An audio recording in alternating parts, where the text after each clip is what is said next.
Ok, vamos a grabar esto y vamos a comenzar. Bienvenido a esta reflexión sobre la resistencia no violenta de los cubanos contra la dictadura castrista. Ah, Hoy es el Día Internacional de la No Violencia, el cumpleaños de Mohandas Gandhi, y parecía el momento perfecto para tener esta conversación, esta reflexión. Tenemos presente a Sebastián Arcos del Comité Cubano por Derechos Humanos, Antonio Ramón de Díaz Sánchez del Movimiento Cristiano Liberación, y tenemos otros invitados que esperemos nos puedan acompañar desde la isla. Pero vamos a comenzar con el Comité Cubano Pro Derechos Humanos, que fue el pionero en esta lucha de la lucha cívica no violenta dentro de Cuba. Y tenemos al Sebastián Arcos Casabón, que actualmente es director interino del Instituto Cubano de Investigaciones de la Universidad Internacional de la Florida y miembro durante su estancia en Cuba del Comité Cubano Pro Derechos Humanos, primer grupo independiente de derechos humanos en Cuba bajo el castrismo. El señor Arcos ha sido entrevistado por radio, televisión y medios impresos sobre la política y la sociedad cubana. También ha escrito artículos de opinión sobre Cuba. Adelante, Sebastián. Muchas gracias, John. Espero que se me escuche bien. El Comité Cubano por Derechos Humanos fue fundado en el año 76 por Ricardo Bofill Pagés y un grupo muy pequeño de amigos, muy pequeños, estamos hablando de menos de 10 personas. El comité no estaba inspirado en aquel momento en Mahatma Gandhi, ni siquiera en Martin Luther King. El comité se inspiró en el ejemplo de Andrei Sájarov, que era en aquel momento el disidente soviético más conocido en el mundo entero y que había recibido en el año 75 el Premio Nobel de la Paz por haber fundado el Comité de Derechos de la Unión Soviética en el año 74. Ese fue el modelo empleado por Bofill y sus compañeros cuando crearon el comité. La intención era fundamentalmente la misma. Considerando la efectividad del régimen cubano en exterminar a una oposición armada, como había ocurrido ya en Cuba durante la década de los 60, tomando en cuenta la naturaleza cruel y sin escrúpulos de un régimen totalitario, Bofill consideró que la idea de Sájarov era la mejor manera de oponerse de manera abierta al régimen sin provocar la violencia asesina del régimen, como ocurrió con los alzados del Cambrai o todos los grupos de resistencia armada que existieron en Cuba en la década de los 60.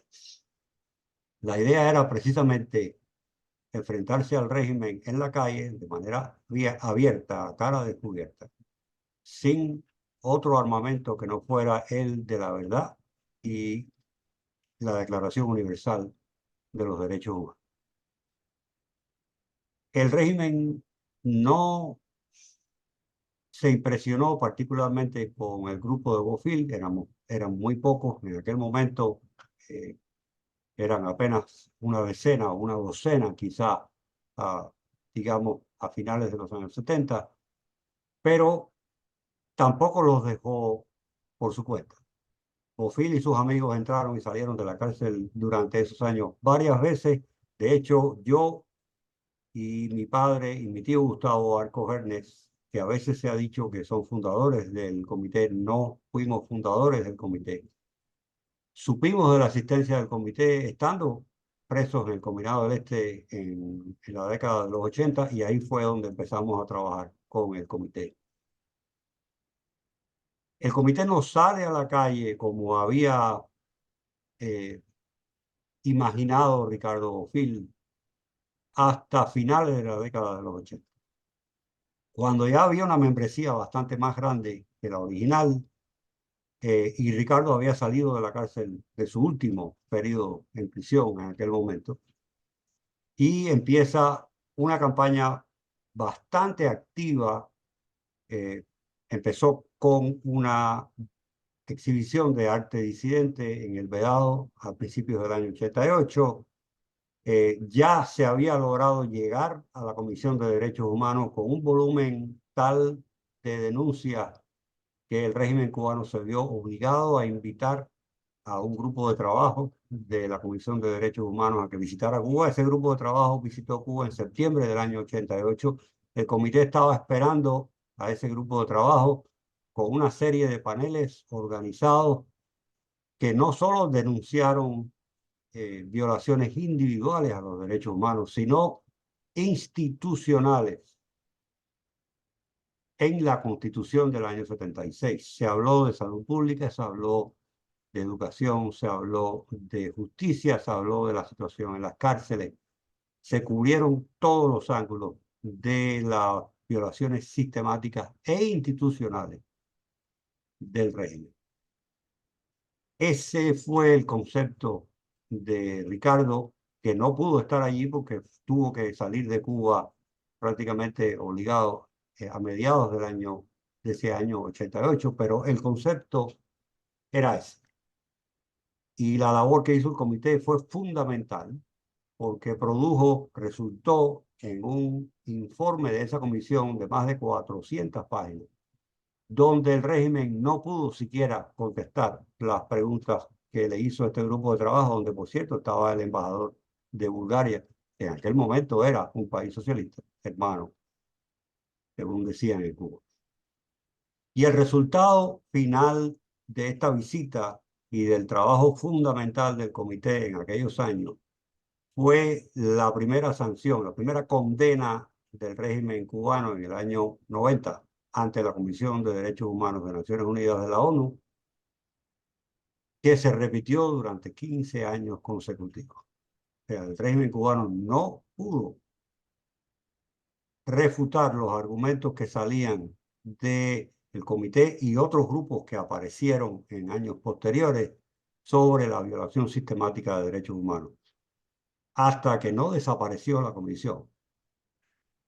No fue posible para el régimen cubano quitarse de encima esa condena pública. De manera que ese concepto de Ricardo Bofill, de Andrei Sájarov, de enfrentar a un régimen totalitario en el terreno de las ideas, en el terreno de los derechos humanos, creo que fue tremendamente fructífera, aunque desafortunadamente todavía hoy estamos esperando a que haya un cambio de régimen que al final era el objetivo real de toda esta oposición pacífica.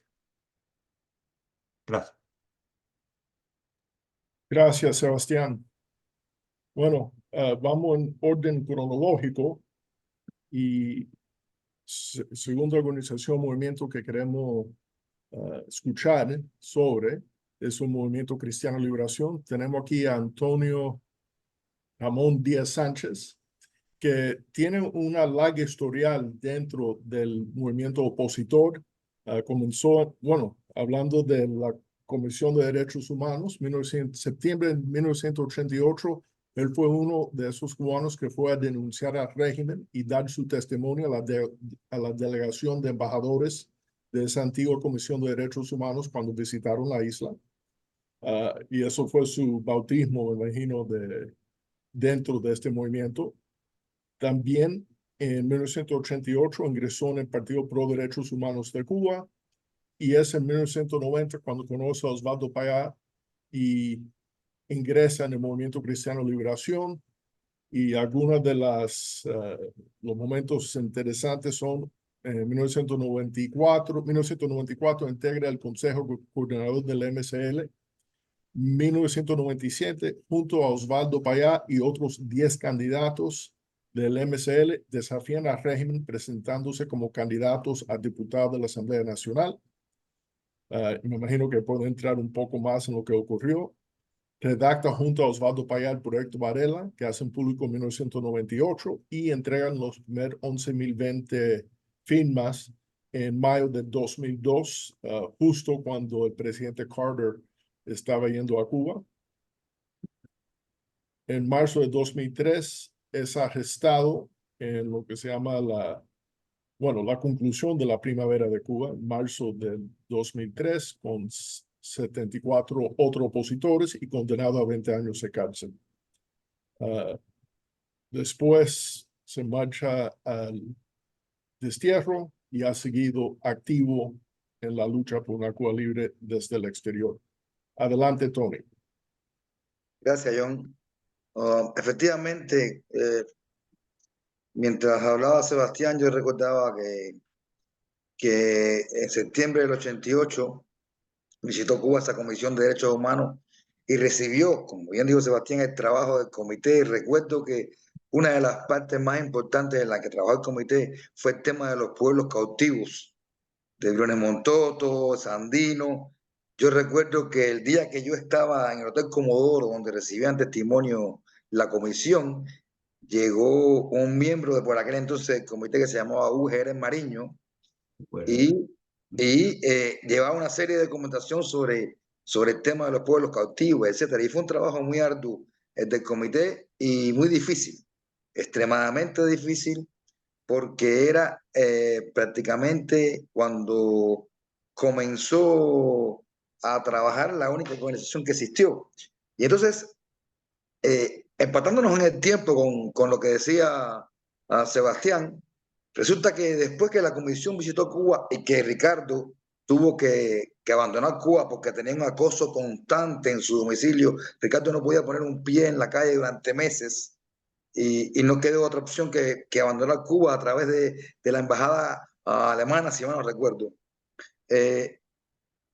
Fue una idea dentro del comité, y yo no estaba en el comité, de crear un brazo político, para llamarlo de alguna manera, y entonces se dio la tarea de crear lo que era el Partido por los Derechos Humanos, y yo participé en esa fundación junto a Tania, a Samuel y a muchos más, que algunos están en el exilio y otros quedan en Cuba.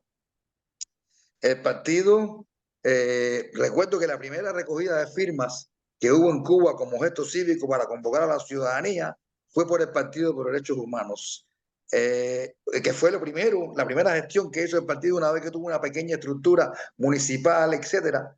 Nos dimos la tarea de recoger firmas para solicitar a las autoridades, y esto es un gesto cívico que en la sociedad cubana en aquel entonces era muy valiente, solicitar a las autoridades la legalización de ese partido político como institución, bien, de recibir las notificaciones y los reconocimientos legales que la ley permitía. Eso no se pudo llevar a cabo porque posteriormente el gobierno reaccionó con mucha violencia, y recuerdo que Tania y Samuel, los dos fallecidos hoy en día, fueron a prisión y por una serie de presiones psicológicas, tortura física, etcétera. Tania apareció en la televisión en esos métodos tan macabros del régimen, y el partido tuvo en ese momento un desmoronamiento, se dispersó dentro de la isla. Entonces conocí en ese periodo a Oswaldo, ingresé en el Movimiento Cristiano de Liberación, movimiento que habían fundado un grupo de laicos de la Iglesia del Cerro, que llevaba otra intención diferente ya, bien marcada a la del Comité Cubano por Derechos Humanos, que fue pionero de todos los grupos y del partido que lo siguió.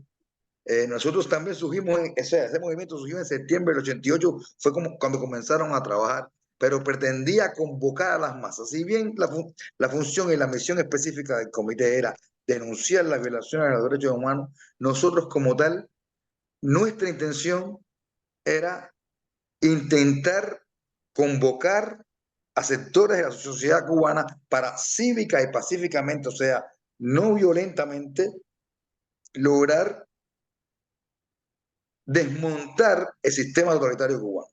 Nosotros trabajamos en el movimiento en distintas campañas. Recuerdo que lo primero que hicimos fue por allá por el año 90, 91, iniciar una recogida de firmas amparada en la propia Constitución, en el artículo por aquel entonces 86, donde presentábamos un programa de transición. Quizás en ese momento éramos un poco inexpertos y un poco, digamos, ilusorios, pero nuestra primera voluntad fue presentarle al pueblo un programa de cambio. Pretendíamos decirle a las personas, y era nuestro objetivo, en primer lugar, crear conciencia dentro de la sociedad cubana. Pretendíamos decirle que el cambio no era como muchos se lo imaginaban, porque los cubanos un poco que nos quedamos atados al cambio sociopolítico con Cuba en 1959, cuando el gobernador de turno, Fulgencio Batista, abandonó Cuba. Entonces, era necesario por aquel entonces decirle a los cubanos que había muchas otras maneras de cambiar la sociedad. Y nosotros presentábamos una vía, que era un programa de transición. Incluso después de comenzar la recogida de firmas boca a boca en las calles, decidimos abrir una casa que fue la casa de Eduardo Payán en Santa Teresa, número 63, y comenzar a que las personas fueran a su casa a firmar, a apoyar aquel programa de transición.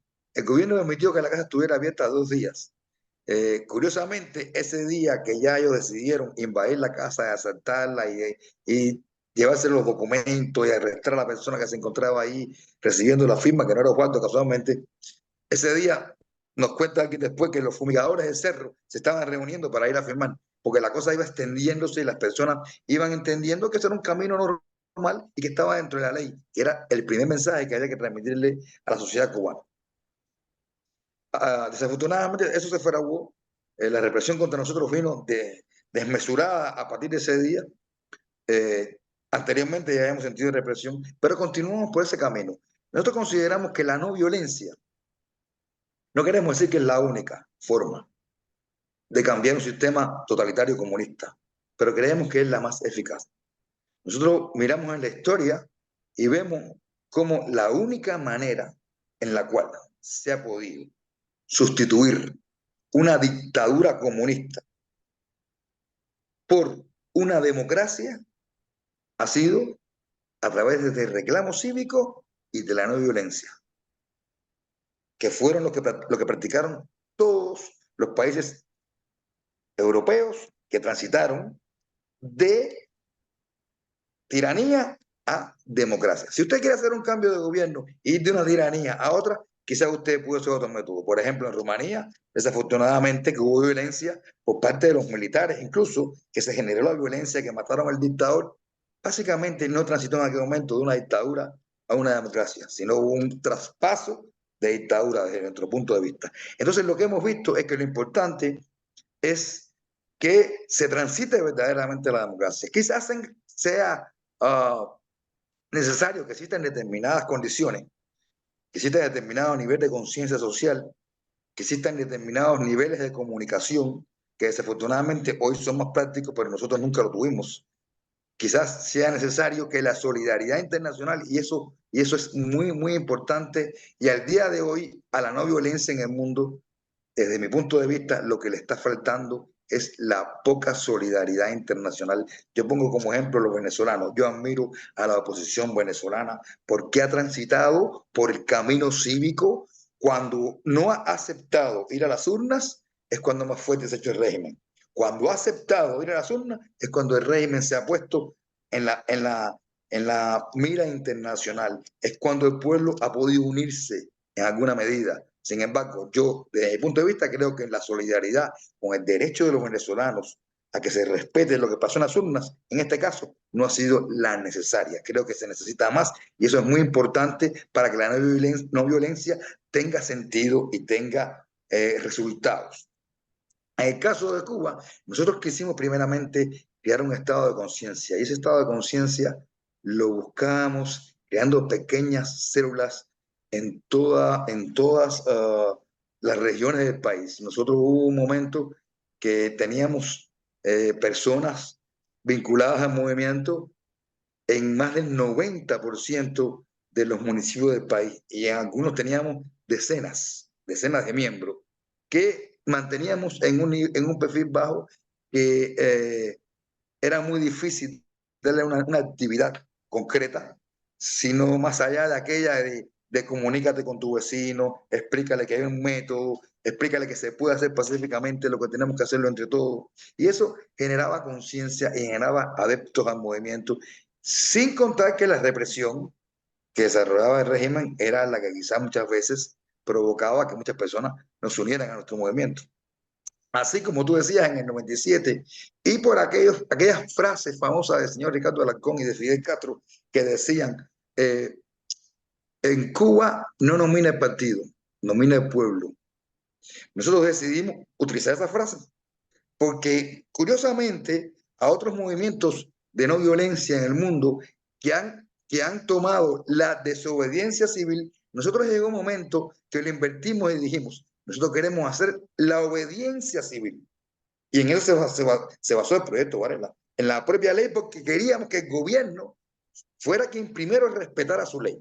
Entonces, en el 97 decidimos presentar candidatos a las asambleas, a la Asamblea Nacional del Poder Popular que representaban a los municipios, y lo hacíamos no con la comisión de candidatura, sino con la firma de los ciudadanos del propio municipio, cosa con la cual no contaba ninguno de los candidatos oficialistas.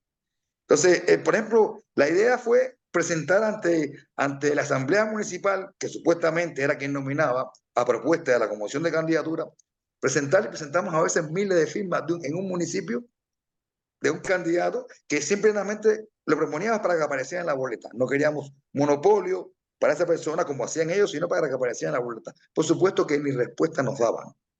Ni respuesta nos daban porque no podían entrar en un debate, como dijo Sebastián, no podía responder absolutamente nada de lo que ellos hacían con lo que estábamos planteando nosotros, que estaba precisamente acorde a su discurso. Eso nos trajo muchos adeptos y muchas personas de las que firmaron y que apoyaron la candidatura de estas personas comenzaron a ser parte del Movimiento Cristiano de Liberación.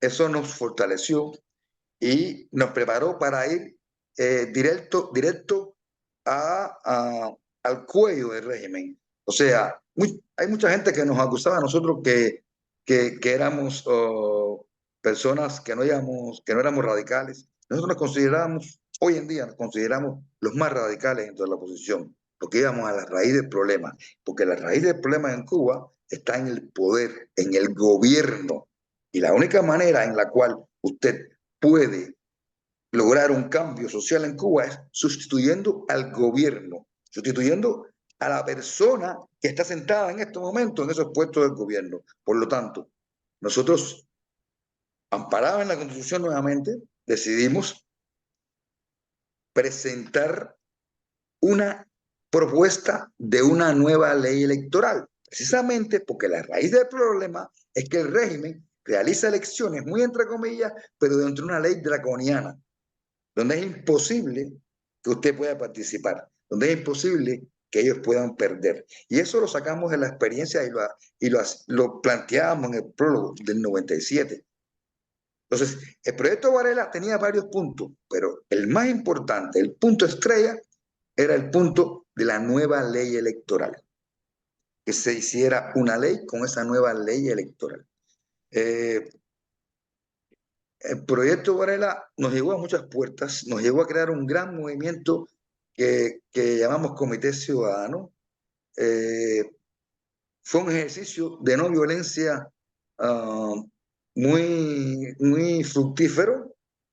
Quizás nos adelantamos en el tiempo, quizás hoy hubiera sido más fácil. Y creo que acorralamos al régimen. Creo que acorralamos al régimen al extremo que la primavera del 2003, en nuestra modesta opinión, fue con el objetivo de que se dejara de hablar del proyecto Varela y que se comenzara a hablar de la represión y de los 75 presos y de la necesidad de ese cambio. Y lo lograron. Lo lograron. Desde nuestro criterio lograron cambiar el tema. Ya no se le pedía que sometiera a referendo el proyecto Varela, sino que soltara a las personas que injustamente estábamos presas. Esa demanda fue creciendo. Nosotros, gracias a Dios, tuvimos la solidaridad que nunca ha tenido ningún preso y el régimen jugó con eso. Jugó con eso Y cuando ya vio que el proyecto Varela había pasado a otro momento, entonces ya decidió que nosotros no debíamos estar más en prisión porque ya no era el objetivo y nos desterró a España. Pero yo creo que el ejercicio de la no violencia es, en primer lugar, la capacidad que tiene un pueblo en una dictadura comunista de aglutinarse y, como decía Sebastián, de no justificar, porque ellos usan la violencia rápidamente, pero de no justificar al menos la violencia a la cual, y la falta de escrúpulo, como decía Sebastián, de lo cual ellos son capaces de llegar. Y en segundo lugar, yo considero que la no violencia es la formación democrática de una sociedad para estar lista en el paso a la democracia. Creo que me pasé un poquito, John, pero no, te digo disculpa porque me pasé un poquito, así que Sin problema, Antonio. Próximamente vamos a escuchar, lamentablemente no va a poder ser en vivo porque le bajaron el alcance del internet, pero déjame hacer la introducción para Magalí Broche de la Cruz. Nació el 3 de noviembre de 1968 en la ciudad de Camajuaní, provincia de Villa Clara. Es graduada de medicina veterinaria. A casarse con el ingeniero Librado Linares García, comenzó a comprender las injusticias del régimen que rige el destino de Cuba hoy, aunque antes de su nacimiento su padre ya había sufrido el despojo de su pequeño negocio y su automóvil por parte del régimen castrista. Es una de las fundadoras de las Damas de Blanco cuando encarcelaron al Librado y lo condenaron a 20 años de prisión en la primavera de Cuba de 2003. Ha recibido represión y persecución por su defensa de su esposo y familia, que la han convertido en una activista por la causa del respeto a los derechos humanos en Cuba. Después de la excarcelación de su esposo, decidieron permanecer en la isla y continuar la lucha por la libertad. Déjenme poner para compartir el media player. Share. ¿La pueden ver? no. Oh, sí, ahora Ahí sí. está, Ok. ahí está. Déjame ver. And play.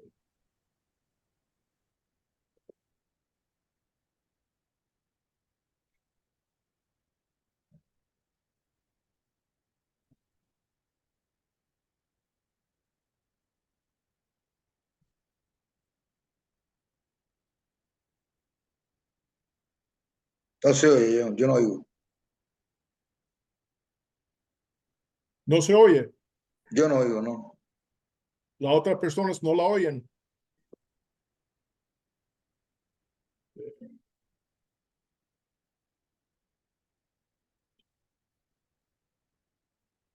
Tienes que poner el audio de tu computadora en conference.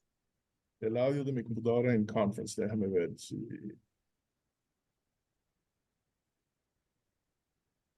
Sí, no se oye, no se Ok. escucha. Sí, Déjame porque él hacer- tiene que ponerlo en conference para que se pueda oír desde su computadora. Ok. Audio. Creo que es eso. Ahí te Vamos. da opciones, John. Yo creo que aquí mismo te da la opción. Turn up volume. Dice.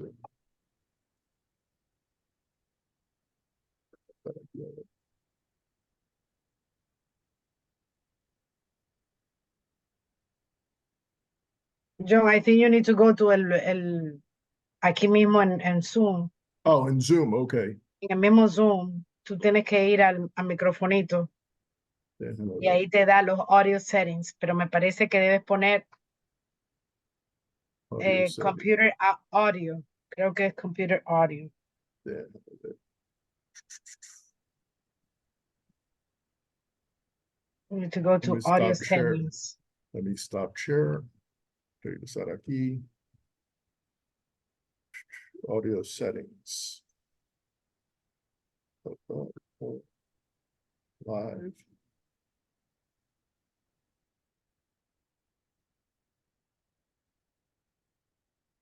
Switch to phone, test speakers and micro, audio settings, okay, ya lo.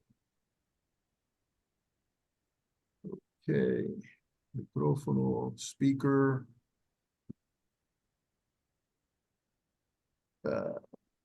Lo que veo es, tiene headphones, same as system, headphones, Realtek audio, para test speaker, dame buscar ¿Tienes más. computer audio? ¿O te da? Déjame ver. Computer audio. Personalized audio isolation, original live performance. Background Zoom profile.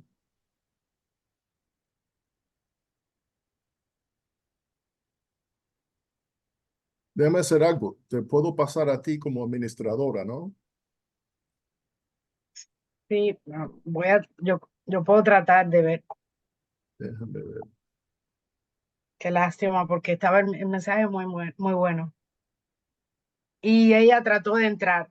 Ella Ok. trató de entrar. So te cambié a ti para host. A ver si tú puedes. The host now. Déjame ver. Sí, pero yo no tengo. El video, yo no lo. Yo lo pongo. So let me. I don't think I can Si do it. tú me pones a share screen, ¿no? Ok, déjame ver.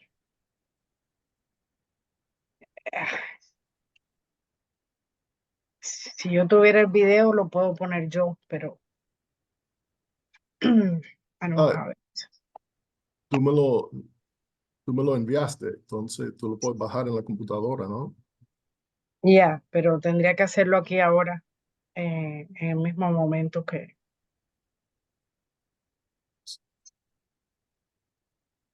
eh, déjame ver.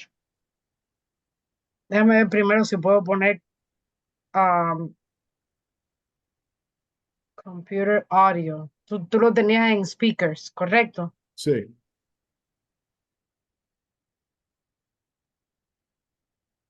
Ahora no te oigo.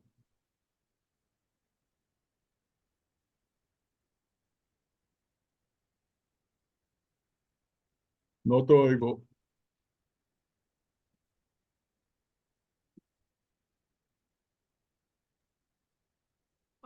Disculpen por interrumpir, pero creo que si John va donde dice share, usualmente le aparece dos cosas: el programa en específico que quiere transmitir y la pantalla, screen. So, si selecciona el programa en específico, que sería el player, Sí. debería poder transmitir el audio. Bueno, tratamos eso, pero no se estaba escuchando el audio. Es decir, el screen ah, estaba andando, pero no había el sonido. Pero, ¿porque seleccionaste la pantalla entera o el programa en específico? Era el programa específico. Ok.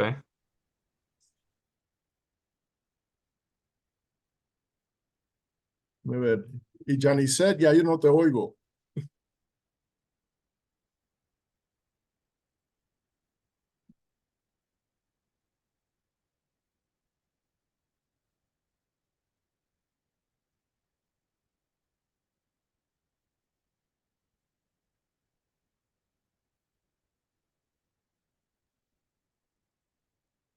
Bueno, yo creo que mientras que estamos esperando,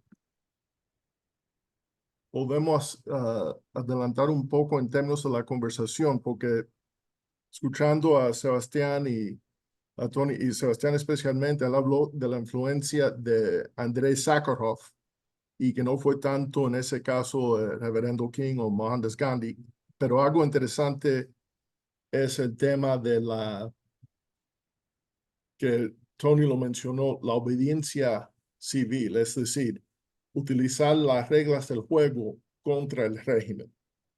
Que mientras en el caso de Gandhi y de King hay un orden de derecho en Estados Unidos que ellos ya siguen la ley, en el caso del mundo comunista, la Unión Soviética y Cuba, tú tienes un caso donde las autoridades no respetan la ley. Entonces, cuando ustedes están haciendo el activismo dentro de las reglas del juego, ellos cambian las reglas, pero de una manera extra legal. O estoy perdiendo el hilo en esa reflexión.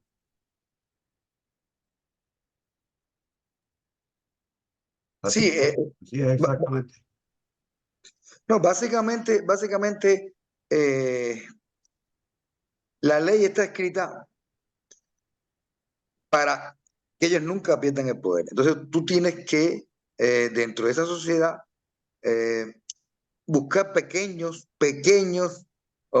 espacios que ellos escriben más bien para complacer a la opinión pública que para respetarlo, que para aplicarlo.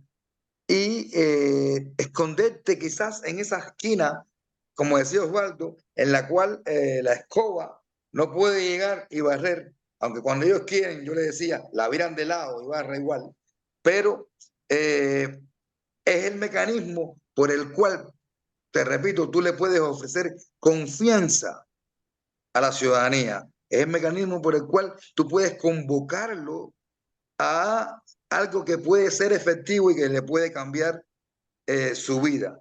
Pero como te decía, en el tema de la no violencia en Cuba se requieren, o en el mundo entero, se requieren determinadas características. Primero, que la comunicación pueda ser fluida. Segundo, que la conciencia vaya en aumento. Y tercero, que la solidaridad se concentre plenamente y netamente en esa no violencia para que la demanda concreta pueda tener resultados. Nosotros, y quizás Sebastián tenga otra opinión al respecto, nosotros en nuestra experiencia como opositores en Cuba, que ninguno de nosotros, ni Sebastián, ni Ricardo Bofill, ni nadie, tuvimos una preparación profesional para hacer oposición política, sino que nos fuimos curtiendo dentro de, por llamarlo de alguna manera, dentro del fuego de la represión.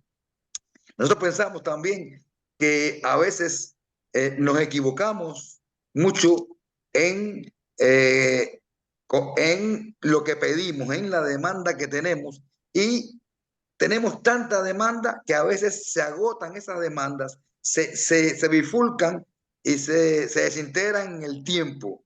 Por ejemplo, por ser muy breve, como oposición, nuestro proyecto y el proyecto de cada opositor en Cuba pedía que se respetara la libertad de expresión, la libertad de asociación, la libertad económica, y eso, en mi modesto punto de vista, hoy en día, con el tiempo pasando, son las consecuencias de la democracia.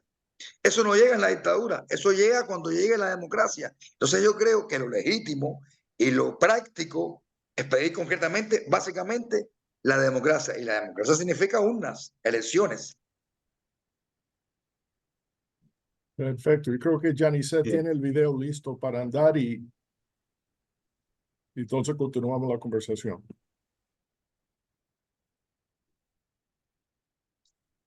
Yo no la oigo. No, Yo tampoco.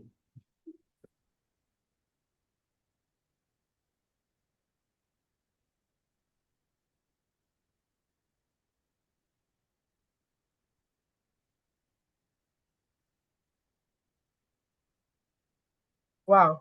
Déjame ver por qué no. Ok. Mientras estamos esperando, Yo no te oigo. mientras que estamos tratando de arreglar la cuestión. Oh, acabo de escuchar algo. Espera. Quiero destacar Ya se oye. ahora de las damas de blanco en el 2003 No de se la oye. importancia que Sí, tuvo ahora Sí, se se ve. oye. Si quiere, Era póngalo al comienzo. Voy a retrocederlo, sí. ante todo un saludo a todas las personas que me escuchan Sube el volumen si puede. como fundadora de las damas de blanco en el 2003 de la importancia que tuvo este movimiento de mujeres familiares de los 75 opositores encarcelados, conocido como la Primavera Negra de Cuba, donde se marcó un antes y un después, porque nosotras, los familiares de esas personas que fueron injustamente encarcelados a injustas y largas condenas, decidimos alzar nuestras voces, unirnos todas en la diversidad, porque éramos mujeres de diferentes de diferentes ciudades, de diferentes provincias, de diferentes propósitos, unas amas de casa, trabajadoras, quizás algunas activistas, algunas líderes religiosas y demás, que nos propusimos unirnos para alzar nuestras voces y denunciar a toda costa la injusticia que se estaba cometiendo con esas personas. Nosotras incluso estábamos al margen de este activismo político, pero sin embargo creo que marcamos un antes y un después, porque nunca antes había existido un movimiento de esa naturaleza que logró tomar las calles, hacer presencias públicas en parques, en iglesias, ir a las sedes de las embajadas en Cuba, denunciar a la prensa extranjera acreditada en este país, y lo hicimos de la manera más pacífica que pudimos hacerlo, es decir, que no violentamos nada, que no hablamos una mala palabra, que no se ofendió a nadie ni se atentó contra nada, simplemente con una flor en la mano, con nuestra moral, con nuestra indignación, con nuestro sentido de justicia, fuimos capaces de enviarle un mensaje al pueblo de Cuba que cuando no estamos de acuerdo con una injusticia como esa, de tamaña envergadura, pues hay que hacer algo. Y en este caso creo que la lucha cívica no violenta es un ejemplo de ello, que creo que hasta la actualidad las damas de blanco son un ejemplo para la mujer cubana, para la mujer de otras latitudes y también para todas las personas, no solamente mujeres, hombres, tanto jóvenes como personas adultas, cualquier persona que no esté de acuerdo por algo que en definitiva es un derecho, cualquier persona que no esté de acuerdo por alguna injusticia que se cometa, por cualquier persona, cualquier dirigente del país, incluso por los gobernantes, y creo que eso es algo en el que debemos estar atentos, porque precisamente nuestro país está sufriendo, está pasando por un momento muy difícil de apagones, de miseria, una situación económica muy difícil, donde todos los sectores del país están afectados y las personas están muy tristes, muy decepcionadas, los jóvenes no tienen proyectos futuros, no tienen ilusiones, hay un alto índice de migración precisamente por eso, y creo que las damas de blanco hemos sido un ejemplo de la unidad en la diversidad, porque todos, aunque seamos profesionales, campesinos, obreros y demás, podemos estar todos unidos por una misma causa, y esa causa es tratar de salir a las calles, de reclamar nuestros derechos sin tener que hacer ningún acto violento. Es decir, con la lucha cívica no violenta podemos hacerlo para hacer posible que se tomen medidas y que este pueblo coja otro rumbo donde se respeten las libertades, los derechos humanos, y que este país pueda tener prosperidad y un futuro mucho mejor que el que hoy disfrutamos los cubanos.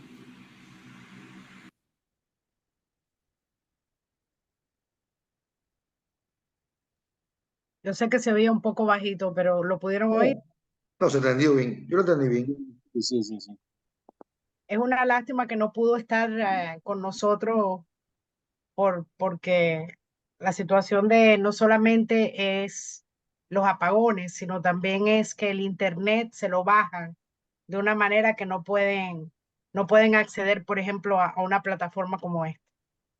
Sí, Y claro. ella tenía luz en este momento, pero le bajaron el internet a un 0.1, una cosa así, que era imposible. Bueno, yo creo que vamos a seguir en la conversación. Yo no sé si Sebastián quería añadir algo a lo que estaba diciendo Tony sobre esta cuestión de la obediencia civil o operando dentro de las reglas del juego, y como régimen no opera dentro de esas reglas. Exacto. Muy a propósito, acaba de salir este año un libro de la Universidad de Princeton que se llama Al éxito de nuestra causa sin esperanza. Ese es el título del libro en inglés. El libro es una historia de la disidencia soviética desde los años 60 en adelante. Y el argumento que hace el libro es que la oposición soviética precisamente usaron la ley socialista para combatir al régimen totalitario. Y hay una cita que a mí me parece genial de uno de ellos, comentándoselo al autor, donde dice, esta estrategia era simplemente comportarse como personas libres en una sociedad que no era libre. Y eso es exactamente lo que hizo la oposición pacífica, lo que sigue haciendo hoy en día la oposición pacífica en Cuba, comportarse como personas libres en un país donde no existe la libertad individual. Y eso pone al régimen en una situación tremendamente difícil, porque como bien decía Antonio, uno de los objetivos de esa oposición es expandir la idea entre la población de que esa resistencia pasiva, civilizada, es posible. Y no solo es posible, sino que es efectiva. Y recordemos que sobre todo en ese año 88, a partir de ese año 88 y a principios de los 90, con el apoyo de Radio y Televisión Martí, que eran el eco de lo que sucedía en Cuba, se puso de moda entre la población en Cuba referirse a esos miembros de la oposición, de la disidencia cubana, como la gente de los derechos humanos. Y cuando el régimen reprimía a alguien, la respuesta popular era, cuidado porque se lo voy a decir a la gente de los derechos humanos. O sea, fue la manera en que empezó a regarse la idea de que, espérate un momento, hay una serie de leyes donde el régimen hace el paripé de que respeta una serie de derechos y tú como ciudadano tienes derecho a apelar a esas leyes. Y no estás violando en principio la ley. El argumento que usaron los disidentes soviéticos allá en la Unión Soviética y que nosotros en Cuba desconocíamos, porque yo me he enterado de este paralelismo viendo precisamente ese libro que acaba de salir publicado, fueron exactamente iguales, fueron exactamente las mismas estrategias. Y recordemos que el caso de Polonia, que es posiblemente el caso más exitoso de transición de totalitarismo a democracia, ocurre precisamente porque el sindicato Solidaridad sigue la ley de aquel momento Partido Comunista en Polonia y usando esa ley puso al partido en jaque y logró al final lo que logró, gracias a esa estrategia del uso de la ley. Bueno, yo creo que también es importante decir que hoy por las redes el régimen en diferentes aspectos está tratando de promover la idea que ellos también están celebrando el Día Internacional de la No Violencia. Obviamente tergiversado y con ideas muy curiosas que no siguen el legado de Gandhi. Pero yo quería hacer mención que, bueno, hemos hablado del Comité Cubano para los Derechos Humanos, el Movimiento Cristiano de Liberación, las Damas de Blanco, que eso cubre los años 70 hasta la actualidad, pero también es importante resaltar el papel de los artistas, de la cultura. Yo no sé si Liliana Fuentes gustaría hablar algo sobre, o Janicet, sobre la gente de ONLY Zona Franca y el Movimiento San Isidro, que también ha escrito otras páginas de la historia de Cuba utilizando métodos no violentos.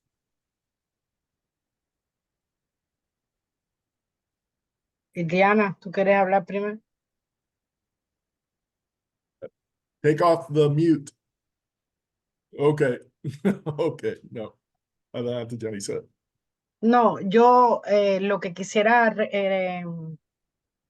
recordar es que siempre ha habido un aspecto de disidencia a través del arte, ¿no? De hecho, de las primeras actividades del Comité Cubano por los Derechos Humanos tenían que ver con artistas que se consideraban independientes. Uno de los, yo diría, sectores más golpeados en estos años de dictadura han sido los artistas, los poetas, los escritores, los pintores, los escultores en Cuba. Aquellos que no, los músicos, que no han estado de acuerdo con el régimen y han caído en un ostracismo total, donde sus obras no se han podido presentar en ningún lugar, donde sus canciones no se han podido escuchar o sus libros no se han podido editar. Entonces, de alguna manera, el Comité Cubano Pro Derechos Humanos abrió un espacio a estas voces artísticas, ¿no? Y luego eso se fue transformando como todo. Yo pienso que el comité lo que hizo fue abrir la puerta a una gran avenida de posibilidades que fue transformando a la sociedad cubana desde adentro, desde su raíz, en todos los niveles. Y el arte fue uno de ellos. Porque, por ejemplo, en los años 90 yo recuerdo la gente de Proarte Libre, la gente de Arte y Calle, y así, yo creo que en todas las décadas después de la creación del comité ha habido este tipo de manifestaciones y en el caso de Omni Zona Franca, este tipo de activismo artístico ya convertido en un sistema, ¿no? En el cual ellos se sentaban en las paradas de la guagua a leer poemas eh, eh, y a expresar sus ideas, o en el caso, por ejemplo, de canciones que han sido reconocidas incluso internacionalmente, como Patria y Vida, y hay otras canciones, hay otras muchas canciones que durante todos estos años han sido canciones emblemáticas del movimiento cívico, ¿no? El arte es fundamental en todo movimiento de resistencia cívica, en todo movimiento de lucha cívica no violenta. De hecho, el propio Gene Sharp habla de la expresión artística como una forma de resistencia en sus estudios, ¿no? Y de lo que constituyó, por ejemplo, en los países de Europa del Este, la expresión artística. Carta 77 estaba formada por dramaturgos y escritores y rockeros. O sea, siempre ha tenido ese tipo de elemento importantísimo que además conecta el mensaje de lucha cívica con el pueblo, con el sentir del pueblo. Y yo creo que eso ha sido Omni y han sido los demás expresiones que hemos visto, el Movimiento San Isidro y otros grupos que a lo mejor ni conocemos porque no han sido tan, vamos a decir, publicitados internacionalmente, pero que sí existen dentro de Cuba. Foros, peñas de intelectuales, la Peña del Júcaro, por ejemplo, en Camagüey, que se creó hace mucho tiempo, eh, eh, y otros lugares, otros espacios que se han abierto para el arte.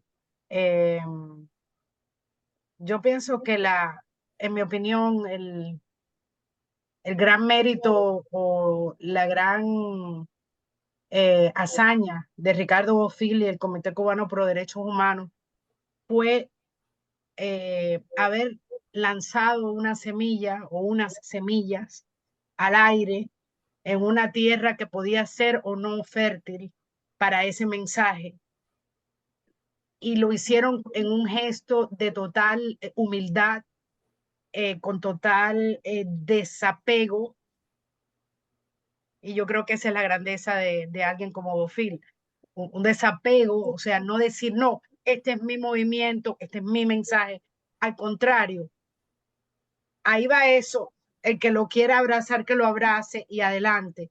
Y esa actitud fue lo que propició eso. Y en cuanto al Movimiento Cristiano de Liberación, es esa misma visión, ¿no? Es la visión de decir, bueno, nosotros tenemos una iniciativa, pero es una iniciativa donde el pueblo puede abrazar esta iniciativa y los comités ciudadanos que se crearon posterior a la promoción del proyecto Varela y la presentación de las firmas demuestran que es eso, ¿no? Es lanzar la semilla y que la semilla vaya germinando de forma libre. Siempre lo he visto así y en mi conversaciones con el propio Ricardo, yo que estaba más joven y tenía a lo mejor una visión más cerrada, yo decía, pero Ricardo, pero mira lo que está haciendo este y el otro, que hagan lo que quieran, que se expresen, que se transformen como ellos quieran. Y ahora lo entiendo mucho más, ¿no? Con el tiempo, con la experiencia que hemos ido adquiriendo en esta lucha, la importancia de ese gesto de humanidad, ese gesto de humildad y ese gesto de apertura, que de alguna manera es lo que estaba hablando Sebastián, ¿no? Comportarse como un ser libre dentro de un sistema hostil y de ostracismo. Yo creo que eso es lo que transformó desde el inicio la sociedad cubana, que recibía el mensaje ese de libertad o de simplemente decir, eres un ser humano, tienes una dignidad intrínseca y simplemente tienes estos derechos que son tuyos, que no te los ha dado nadie. Simplemente ese mensaje fue un mensaje realmente de una importancia enorme y por eso es que ese comité cubano de menos de 10 personas se ha convertido hoy en un pueblo entero en la calle diciendo libertad, queremos cambio. Ahí está la semilla esa es la semilla germinada. Sebastián, tiene la mano levantada. No sé si me van a oír porque creo que conecté el micrófono. ¿Me oyen? Yo la Ok. oigo. Ok. Ah, bueno, perfecto.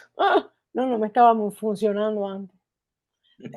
Hay que recordar, Yanisset tiene toda la razón en todo lo que dijo. Y hemos visto cómo desde la intelectualidad y desde la cultura ha habido oposición pacífica porque los artistas no tienen otra forma en realidad, ni conciben otra forma, en contra del régimen. Empezó en los años 60, a principios de los 60, con Ediciones del Puente,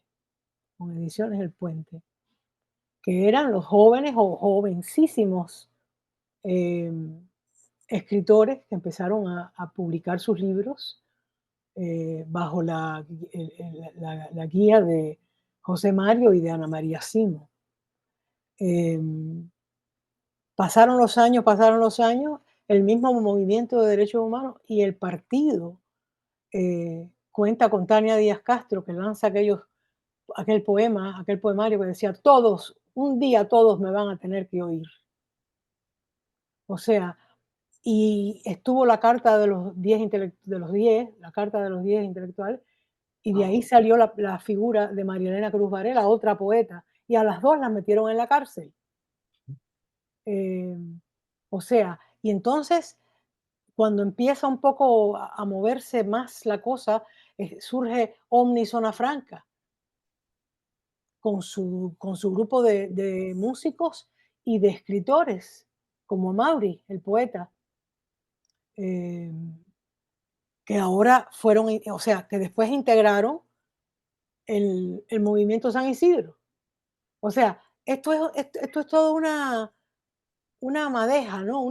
Es un hilo. La demostración de los escritores y artistas ante el Ministerio de Cultura. O sea, indiscutiblemente los artistas, los intelectuales, los bailarines, los cineastas, los pintores, los escritores, todos han estado desde el principio, no todos, pero muchos han estado desde el principio, desde los años 60, en la actividad pacífica opositora a través de su arte, de su obra. Y eso es algo que hay que tener en cuenta, porque incluso los artistas que se han ido al exilio, los escritores que se han ido al exilio, han seguido fustigando al régimen. Y donde quiera que se paran, muchos de ellos siguen denunciando los atropellos del régimen y las violaciones de derechos humanos del régimen. O sea que esta lucha no violenta, esta vía de la no violencia merece y Cuba necesita que se resalte y se recalque y se insista en ella. Porque contra los palos y las pistolas y los rifles y la violencia del régimen, y hay que recordar toda la lucha de Gandhi contra el Imperio Británico, que este es peor, dicho sea de paso, que el Imperio Británico. Porque en el Imperio Británico, que era muy cruel, pero había una cierta, una cierta ética de comportamiento. Era la corona inglesa, era el país más poderoso del mundo por 200 años. Pero la violencia acabó con esa potencia, en la India por lo menos. El régimen de Cuba es peor, porque no le importa, además, a los británicos les importaba la opinión del mundo sobre ellos, porque ellos eran los más civilizados y no podían permitirse que los representaran como unos matarifes. Pero el gobierno de Cuba no le importa, el régimen de Cuba no le importa, no es el Imperio Británico. De todas maneras, hay que insistir y recalcar y resaltar, insistir en toda la trayectoria desde el 59 hasta el día de hoy, no violenta del pueblo cubano, de segmentos del pueblo cubano, contra viento y marea, para tratar de lograr el cambio hacia la democracia. Y todo lo que se ha hablado de usar la ley, las leyes, las propias leyes, la propia constitución de Cuba, para reclamar esos derechos que están escritos ahí, el gobierno, claro, hace caso omiso de todo eso y los cambia a su antojo. Pero están ahí escritas y la gente se siente más respaldada y más segura cuando está respaldada por la ley. Y ese es el papel que ha jugado, esa es la carta que ha jugado la disidencia pacífica en Cuba. Muy bueno este panel. Somos 4 gatos, pero ¿sabes qué? Estamos muy sintonizados. Bueno, somos 9, pero Sebastián y después presos políticos de Cuba. Sebastián, adelante. Gracias, John. Voy a ser muy breve. Quería recalcar que la manera en que Yanicet describió la intención de Bofill, el plan de Bofill, es perfecta. Y lo voy a poner 2 ejemplos específicos que demuestran eso. La creación del Partido Pro Derechos Humanos fue idea de Ricardo Bofill antes de irse de Cuba en el año 88, con la intención de crear un brazo eminentemente político del comité. El comité, por definición, tenía que mantener cierta neutralidad, pero el partido tenía la misión específica de abrir un espacio político dentro de la sociedad cubana para competir contra el Partido Comunista. La intención de Ricardo, o sea, Ricardo crea una división, entre comillas, dentro del comité. Por supuesto, no había ninguna oposición entre miembros del comité y miembros del partido, al contrario, éramos todos, estábamos compañeros de la misma causa, pero la idea era precisamente multiplicar el efecto de esa oposición pacífica. Y el otro ejemplo que quería poner era una frase que Ricardo Bofill decía constantemente: cuando se criticaba a la oposición cubana, se le decía que la oposición se había fraccionado, se había dividido en muchos pequeños grupos. Ricardo decía: no se ha dividido, se ha multiplicado. Sí, Eso era precisamente lo que él quería decir. Yanicet lo describió perfectamente. gracias. Ok, Betty, adelante. Y por favor, quítate el mute.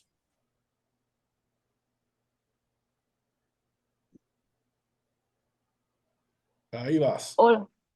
Sí, hola, buenas noches. ¿Sí me pueden escuchar? Sí, Sí, yo escucho. Bueno, muchas gracias. Bueno, estoy un momentico cuando escuchaba a la señora y discúlpenme que esté yo tan ignorante de todos ustedes.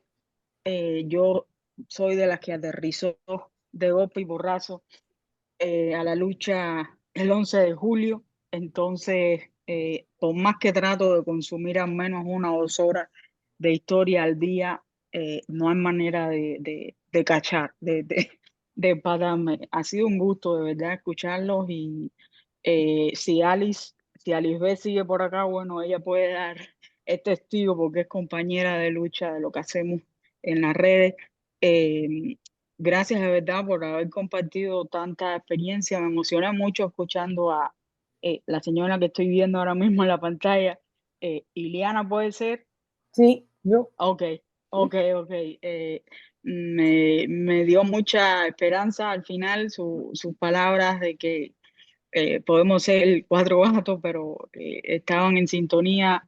eh, es muy común para nosotros, yo al menos que trabajo con los presos y la familia. La desesperanza es algo, Dios mío, cada día más duro de llevar. Yo siempre le digo a mi tía que, bueno, yo tengo yo le digo a mis muchachos, 2 presos políticos del 11J. Entonces, siempre le digo a las familias, a mi tía, cuando ella a veces me escribe en la noche, niña, dame una esperanza, porque muchos presos también que no tienen a quién llamar, a veces la llaman a ella y le dicen, madre, dígame algo. Y yo le digo, la esperanza la esperanza es la lucha y tú no puedes luchar sin esperanza. Y si no lucha tampoco hay esperanza. Parece un trabalengua, pero no lo es. Y eso de cierta manera les reconforta. Eh, Tristemente tengo que decirles que la inmensa mayoría de al menos los familiares de los presos políticos del 11J, no hay conocimiento en lo absoluto. Estamos hablando de una desnutrición histórica y de cierta manera una, una desprotección en cuestión de esperanza, en cuestión de fuerza. Es triste, pero es la realidad. Yo creo que mientras más se asuma una realidad, más rápido se podría llegar a concretar un cambio. Por eso estoy muy contenta de haberlos escuchado, pedirles que sigan compartiendo material, sigan compartiendo experiencia, ponerme a la disposición. Discúlpeme que no me presenté, yo sigo siendo, después de 22 años bien guajira, acá en Carolina del Norte, ahora mismo estamos calentando los frijoles, imagínense. Mi nombre es Betty y atrevidamente el 31 de diciembre del 2021 abrí el proyecto Presos Políticos de Cuba, porque hay muchos presos políticos, pero los de Cuba son los de Cuba y hay necesidad de que el mundo los conozca, ¿no? Entonces, nada, un gusto y gracias. Y bueno, un abrazo y libertad, libertad siempre. Yo quiero decirle a Betty algo. Betty, no importa que llegaste ayer o hace 2 meses o 2 años. El caso es llegar y darse cuenta de toda esta desgracia, de todo lo que implica la dictadura, el totalitarismo en Cuba y todo lo que se ha pasado y sacrificado y sufrido por esa mal llamada revolución. Entonces yo lo que te quiero decir es que cuando tú te comuniques con las familias de los presos que están en tu radio de operaciones, les puedes decir que mientras fuera de Cuba haya 4 gatos o 40 o 400, los que haya, que estén luchando y denunciando todos estos atropellos y luchando por la libertad y por la democracia en Cuba y por la justicia, mientras esos 4 gatos existan, hay esperanza de un cambio en Cuba. No, la desesperanza, que es lo normal bajo las circunstancias, no se le puede dar ni una pulgada de espacio. Y claro, cuando uno está solo, uno dice, ¿y quién me va a ayudar a mí? ¿Y quién va a hacer nada por nadie en esta isla? Hay mucha gente, cientos de personas como nosotros 8 aquí, que todos los días hacemos, escribimos, denunciamos, llamamos, o sea, recaudamos fondos, buscamos la manera de incidir en la realidad de la oposición en Cuba y de los presos políticos y de las mujeres que están presas políticas sobre todo. Yo me paso la vida escribiendo sobre eso, yo como feminista, me paso la vida escribiendo sobre eso, las mujeres, los atropellos contra las mujeres, y no están solos. Esa es la palabra, la frase más esperanzadora que se le puede dar a alguien en Cuba. No están solos. Ha sido Gracias, un gusto muchas oírte. gracias, de verdad, muchas gracias.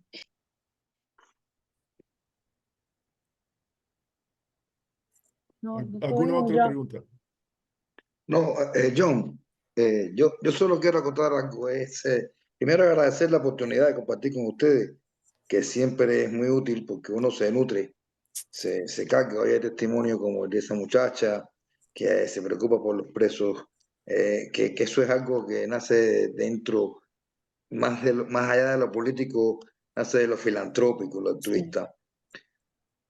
Y agradezco mucho la posibilidad porque de verdad que uno se nutre y sale del ambiente rutinario de tus compañeros más allegados en el tema este de la política, etcétera. Y me alegra muchísimo escuchar el testimonio de Eliana, donde dice la desesperanza es lo peor, es lo único que no se puede dejar. Pero cuando yo escucho a Sebastián, cuando yo cuento cosas de mi vida, cuando Magali cuenta de las damas de blanco, o sea, me cae algo por dentro porque me gustaría siempre tener este tipo de testimonio, pero recordando cosas que ya no existan. Y desafortunadamente el sistema en Cuba sigue existiendo. Y las noticias que nos llegan de Cuba son alarmantes de la calidad de vida de las personas, de la falta de libertad, de control absoluto del régimen que ha crecido. Entonces, ahora que estamos en este foro, y esto yo lo lanzo y lo dejo, ¿no? No pretendo buscarle solución. Tenemos que buscar manera de ver cómo, teniendo en cuenta nuestras experiencias, nuestras vivencias, nosotros intentamos idear teorías que sirvan para la práctica de esa no violencia dentro de Cuba y que la gente que está dentro de Cuba, que al final de la historia es los únicos que van a poder lograr el cambio, los que están dentro de Cuba, se sientan retroalimentados y además nuestra función, yo digo que cada cual tiene que hacer como en un team de béisbol. Jamás en la vida el left field va a cubrir la primera base. Él cubre el left field y esa es su área. ¿Ve? Y la primera base es su área. Entonces nosotros como exilio tenemos nuestra área, en nuestros objetivos, nuestra actividad que puede ser útil para la libertad de Cuba. Entonces yo creo que nos toca a nosotros lograr esa solidaridad para cuando los eventos de no violencia se produzcan en Cuba, tengan la solidaridad internacional que puede, en primer lugar, llamar la atención de las personas que son capaces de hacerlo y en segundo lugar, mandarle un mensaje claro al régimen que se siente impune y en gran medida esa impunidad es la que hace que todavía estén en el poder. Yo hago ese llamamiento de que veamos la posibilidad de retroalimentar a las personas con la violencia y ocupar nuestro espacio desde el exterior, buscando cada día más la solidaridad con esa persona, que en gran medida yo creo que está un poco tensa, un poco difícil, un poco oculta en los últimos años. Yo quiero decir algo, voy a llevar lo que dijo Tony un paso más allá. Creo que debíamos de pensar, John y Janicet, debíamos de pensar cómo formar un subcomité, o un subcomité, quizás dentro del centro o como parte de la programación del Center for a Free Cuba, un comité de solidaridad con la lucha no violenta dentro de Cuba y reunirnos por lo menos una vez al mes de esta manera por Zoom a conversar, a discutir, o sea, de ahí van a salir ideas de cosas que podemos hacer para ayudar a esa gente dentro de la isla un poco más de lo que se hace ya, que se hace lo que se puede y más allá de lo que se puede. Pero esa retroalimentación de la que habla Tony, creo que es muy importante y creo que nosotros aquí tenemos la semilla, hablando de semillas, para formar ese tipo de grupo solidario en pro de la no violencia dentro de Cuba. Cosa de que cada vez que hay una actividad, un acto o una represión de un grupo de personas en Cuba, otro más que va preso, en fin, ese subcomité se pueda pronunciar y expresar su solidaridad y su apoyo ante la comunidad internacional. Y eso es muy importante, porque volvemos a lo mismo, a lo que dije antes. Es importante hacerle saber cada vez que se pueda a nuestro pueblo en Cuba de que no están solos. Anyway. Ya no hablo más. Yo quería decir algo, John, Adelante. que sobre la esperanza y el optimismo. Václav Havel tiene un escrito que se llama No desesperes de la esperanza. Y es precisamente hablando de su experiencia en los tiempos finales del comunismo ahí en Checoslovaquia, cómo él se encontraba huyendo de la policía en una cloaca escondido, donde le llegaba el excremento hasta la mitad del cuerpo. Y en ese momento él comenzó a pensar, bueno, en la situación material en la que me encuentro, optimismo no puedo tener ninguno, porque estoy huyendo de la policía, estoy metido dentro de una cloaca, prácticamente cubierto de excremento. Sin embargo, él sabía que a pesar de la persecución y a pesar de la situación que estaba viviendo él y los demás activistas, estaban cerca de lograr el cambio, estaban cerca de la liberación. Entonces, en ese escrito él dice que la esperanza no es el optimismo, que la esperanza es una orientación del espíritu. Un tipo agnóstico como Havel, hablando de esto, ¿no? Del espíritu, pero dice que la esperanza es la orientación del espíritu. Tú puedes estar en las condiciones más adversas y, sin embargo, tener esperanza. Y de ahí salto a lo otro que quería decir. A mí me faltó mencionar las expresiones artísticas dentro de la prisión. Es decir, cómo desde el periodo político histórico había poetas, habían músicos que ahí dentro de ese ambiente de rejas y de represión fueron desarrollando. El mismo Ernesto Díaz Rodríguez descubrió que era poeta allí, entre esas rejas, ¿no? Entonces, que siempre la cuestión del arte ha sido importante. Pero yo siempre recuerdo eso de Havel, que dice que la esperanza es no es el optimismo. El optimismo son cosas concretas que te llevan a pensar que algo va a triunfar. La esperanza, por el contrario, a pesar de que lo que te rodea sea adverso, es una orientación del espíritu. Es decir, bueno, vamos a lograr esto, ¿no? A pesar de lo que... Más que esperanza es fe.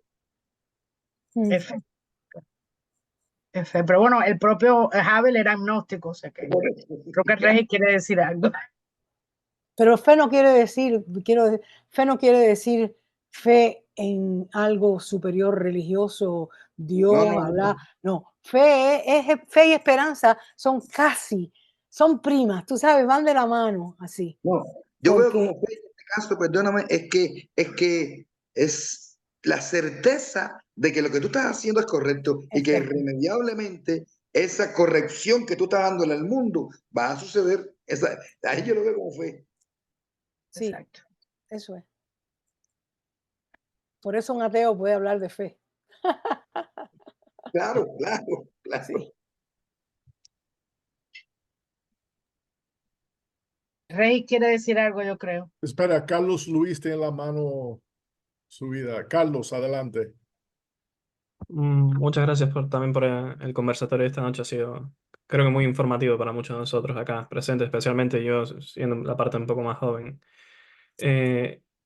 Yo tenía a lo mejor una pregunta para ambos, el señor Díaz y el señor Arcos, al respecto de lo que han comentado acá, que es que desde que han habilitado el Internet en la isla, lento, malo y muy censurado, mucho de la juventud ha podido al menos poder descargar material informativo a través de Telegram o WhatsApp sobre los tópicos que aquí hemos tocado, ¿no? La lucha no violenta, la desobediencia civil, etcétera. Y una reflexión que yo he tenido, al menos al ver las protestas del 11 de julio, pero también las recientes de este año, es que hasta cierto punto el Estado cubano tiene problemas de escalabilidad con respecto a la represión. Esto es, en ciertos contextos no tiene la capacidad de poner todas las protestas o apagar todas las protestas inmediatamente. Le toma mucho tiempo en ciertas circunstancias. Y yo le quería preguntar a ambos acá presentes qué ellos opinaban sobre particularmente en el contexto en que ahora la juventud está siendo capaz de informarse mucho más. A lo mejor esto es completamente distinto a épocas anteriores en ese sentido. Y segundo, en esos casos en donde hay protestas, a lo mejor seguir presionando a través de las redes sociales o a través de mecanismos institucionales fuera de la isla pudiese ayudar a sobrecargar un poco más la capacidad estatal en situaciones donde el régimen claramente está teniendo protestas y ayudar un poco a las personas dentro de la isla. Me gustaría saber sus pensamientos sobre esto. Sebastián, por favor. Dale. La información es fundamental en cualquier movimiento que tiene aspiraciones de convertirse en algo social. La entrada de la tecnología moderna de información, los teléfonos móviles inteligentes, el acceso a la Internet en Cuba ha sido un cambio fundamental en la evolución de la oposición interna pacífica. Hasta el punto de que, en mi opinión, el 11 de julio del 21 no hubiese sido posible sin esa conectividad instantánea que ahora funciona en Cuba y que se ha convertido prácticamente en un estándar. Por muy limitada que esté, por mucho control que tenga el régimen, la posibilidad de apagar zonas enteras o incluso el país entero en un momento determinado, el potencial está ahí. Es algo con el que los disidentes soviéticos hubieran soñado tener en los años 60, algo que nosotros hubiéramos soñado tener en los años 80 o 90. Es un cambio fundamental. Sí, mira, mi opinión es la siguiente. Yo coincido totalmente con Sebastián en que la tecnología y la facilidad en la comunicación de hoy en día es un arma prácticamente indetenible. Ahora bien, tengo que decir que como todo tipo de recursos y como todo tipo de medios con los que tú cuentes, tienes que entender cómo lo puedes usar. Porque si bien la Internet es un medio de información, yo también lo veo como un método de control. Porque muy fácilmente, a través de la Internet, es la única vía por la cual las personas, sin hablar contigo, el régimen, sabe cómo tú piensas. Bien, sabe la manera en la que tú piensas. Porque lo que tú lees, lo que tú ves, hoy en día el régimen sabe lo que tú lees y lo que tú ves. Cuando nosotros nos pasábamos un libro de mano en mano y nos dábamos 3 días para leerlo, porque si no tenías que entregarlo y no puedes tener de leerlo, el régimen no sabe lo que estábamos leyendo. Pero hoy en día sí tiene algo de control sobre la mente y sobre la sociedad, porque también influye la Internet. Ahora, irremediablemente, las redes sociales son métodos de comunicación, son métodos de información, pero hay que entender, hay que saber cómo usar esos métodos, porque a veces lo usamos, nos comunicamos y a través de la comunicación que tenemos, el régimen se alerta, eso por un lado. Y por el otro, malgastamos esa capacidad que tenemos nosotros para asociarnos. Porque lo que es evidente en Cuba es que es muy difícil que un estallido social espontáneo sea capaz de lograr los objetivos que la sociedad cubana requiere. Yo creo que es importante utilizar esos métodos de hoy en día, esa información de hoy en día, pero es necesario que las personas se asocien, se agrupen, que las personas formen lo que verdaderamente puede llevar a cabo un cambio social, que es movimientos sociales que sean capaces de espontáneamente, pero como movimiento, pedir las demandas concretas. Bien, el 11 de julio fue un acto súper heroico. Yo quedo admirado por el valor que presentaron miles de personas en Cuba, pero el gobierno tuvo la capacidad el otro día de ir a la riposta porque fue un acto espontáneo. Y yo siempre miro a la historia, yo siempre para el caso cubano, salvando las diferencias y salvando las características de cada país, miro a la Europa comunista, como desde Carta 77, como Solidaridad, como el Foro Cívico, como esas instituciones que fueron aglutinándose a partir de la oposición y extendiéndose al pueblo, fueron los que fueron capaces de pedir los cambios que necesitaban y de forzarlo, que no solamente hace falta pedirlo, hay que forzarlo. De manera que los métodos son muy útiles, pero yo creo que hay que entender cómo usarlo. Yo en lo personal no tengo esa experiencia de cómo usarlo dentro de Cuba, pero la gente tiene que entender cómo usarlo para dosificarlo y utilizarlo correctamente.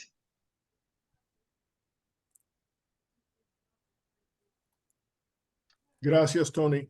Janicet y una persona más, si quieren, y entonces vamos a cerrar porque ya son las 8:30. Quería hablar antes de mí, yo le cedo la palabra. Gracias, Yanisei. Y bueno, un saludo a todos los que están participando de este chat, es muy importante. Este tipo de conversatorio es muy importante porque yo he estado oyendo todo lo que he podido y iba pensando en algunos apuntes. Coincido con Sebastián, con Tony, contigo, Yanisei, con Ileana, con John y con todos los que han participado. Pero sobre todo he querido fijarme en lo último que se ha comentado, no todo lo que se ha hablado, sino en lo último que se ha comentado. Y sobre esto lo que tengo que decir es que Internet, como el radio, como mecanismos de difusión, son precisamente herramientas, no son el leitmotiv de la lucha. Sin el acto heroico y nunca vamos a poder los cubanos ponderar y agradecer a Ricardo Bofill y a los que fundaron el Comité Cubano por Derechos Humanos ese paso que dieron, sin contar con la promoción por el radio en ese momento o sin internet, no hubiera sido posible todo lo que ha pasado después. Por lo tanto, como decía Osvaldo, siempre lo importante es las personas y las personas dentro de Cuba. Liana decía que nosotros somos la esperanza, Cuatro Gatos somos la esperanza del pueblo de Cuba, fuera de Cuba, pero para mí la esperanza son los cuatro gatos que ya no son cuatro gatos que hay dentro de Cuba, precisamente. Y yo creo que si no se, como decía Tony, si no se logra a una fuerza del pueblo organizarse para demandar sus derechos, todo lo demás es pírrico, todo esfuerzo que se haga es pírrico. Y por eso mismo precisamente es importante esto que está sucediendo, esto que está haciendo John, este tipo de conferencias y este tipo de programas de formación para los cubanos, para que conozcan no solo lo que está pasando ahora, sino por qué está pasando ahora, que viene de la lucha de no solo desde la fundación del Comité Cubano de Derechos Humanos, antes de eso, la resistencia de miles de presos políticos cubanos que habían utilizado otros métodos para luchar contra el comunismo, pero una vez que estuvieron tantos años en prisión, ahí en prisión resistieron de manera cívica, no violenta, aquel estado opresivo que era la máxima expresión del terror comunista y castrista de toda la isla, y así resistieron, y esos fueron los que nos enseñaron. A lo mejor no todos conocíamos a quiénes eran los nombres de todos los presos, quiénes eran los presos, pero poco a poco siempre había, en mi familia había, mi familia era amiga, Angelito Cuadra era amigo de la familia, de mi familia paterna, y visitaba la casa de mi bisabuela.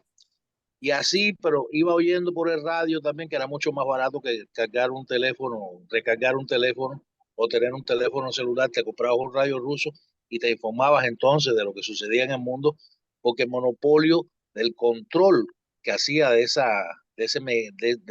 herramienta de información que era la radio, lo tenía dentro de Cuba el régimen. Pero nosotros podíamos con un radio ruso que era más barato que un teléfono celular, pues ponernos a oír la BBC, ponernos a oír la Voz de las Américas, Radio Nederland de Holanda, el Radio Exterior de España, y a los que nos gustaba el rock y éramos más nihilistas, no teníamos ningún compromiso a principios de los años 80 con ningún movimiento político, pues escuchar la música que nos daba la gana. Y de esta manera ejercer nuestro individualismo y nuestra libertad en medio de aquella uniformidad que había en la sociedad. Y esto nos costaba. Pero lo importante fue también organizarnos, vuelvo y repito, entrar en el Movimiento Cristiano Liberación, entrar en el Partido Pro Derechos Humanos, en el Comité, en todas las asociaciones que se empezaron a crear a finales de los 80 y principios de los 90. Y esto es importante, en primer lugar, en la conciencia de los cubanos de que hay que hacer algo y hay que hacerlo solidariamente, no solo ser libre como personas, sino ser solidario también y hacer por la libertad de los demás. Y esto implicaba en esos momentos en Cuba, y yo creo que todavía es así, el unirse a otros grupos o crear nuevos grupos de disidentes, opositores, y trabajar por esos cambios de manera coherente, porque la internet, el radio, lo que sea, son herramientas, no es el leitmotiv de la lucha, y no es el pollo del arroz con pollo del tema de la lucha cívica. Y yo creo que esto que estamos haciendo hoy, este conversatorio y otros cursos que se podrían preparar para conectar a los que estén desconectados todavía, a los que caen de nuevo de pronto un día y son bienvenidos, pero que no tenían conocimiento de lo que ha pasado anteriormente, pero es consecuencia de lo que hacen de lo que ha pasado anteriormente. Creo que por eso es muy importante este tipo de esfuerzos que se pueden hacer para llevar a nuestros hermanos en la isla y ser solidarios con ellos, porque la formación es principal en todo este tipo de lucha cívica. Y esto yo creo que es lo importante desde mi punto de vista que podemos hacer nosotros desde acá. Gracias. John, ¿puedo hablar ahora? Todo lo que quieras, todo lo que te dije yo. No, yo quería volver sobre lo que dijo Tony y Regis, en el sentido de que en cualquier organización política para retar a un régimen de naturaleza totalitaria, el contacto de persona a persona, esa interacción con la persona es la clave. Que en los últimos tiempos, a veces alguna gente confunde el Internet o la facilidad que nos da el Internet, ese mundo virtual, con el objetivo principal de la lucha. O sea, hay gente que vive dentro de ese mundo virtual y cree que está luchando contra el régimen.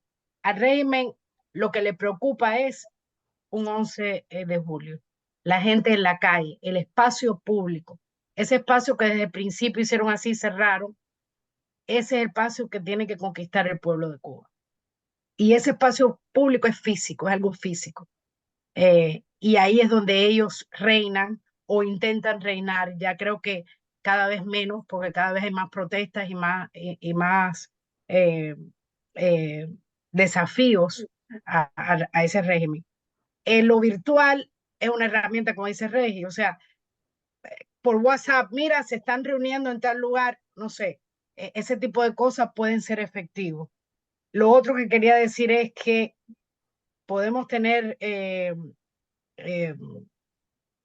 diferencias con el régimen, podemos tener el coraje incluso de salir a la calle, de gritar libertad, pero si no tenemos una estrategia común, si no estamos organizados para decir, bueno, si el pueblo cubano no está de acuerdo con el régimen, yo creo que eso está más que probado, que la mayoría del pueblo cubano no está de acuerdo con ese régimen, pero ¿hacia dónde vamos?